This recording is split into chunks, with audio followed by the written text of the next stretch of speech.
আমি মির্জা ফখরুল ইসলাম আলমগীর সশ্রদ্ধ চিত্তে সশ্রদ্ধ চিত্তে শপথ বা দৃঢ়ভাবে ঘোষণা করিতেছি যে আমি আইন অনুযায়ী বাংলাদেশের রাষ্ট্রপতি পদে কর্তব্য বিশ্বস্ততার সহিত পালন করিব। আমি বাংলাদেশের প্রতি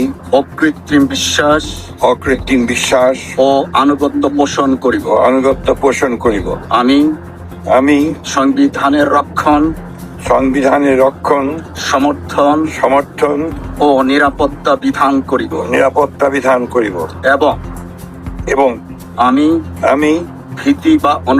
ভীতি বা অনুগ্রহ অনুরাগ বা বিরাগের বশবর্তী না হইয়া সকলের প্রতি আইন অনুযায়ী যথাবিহিত আচরণ করিব। ধন্যবাদ।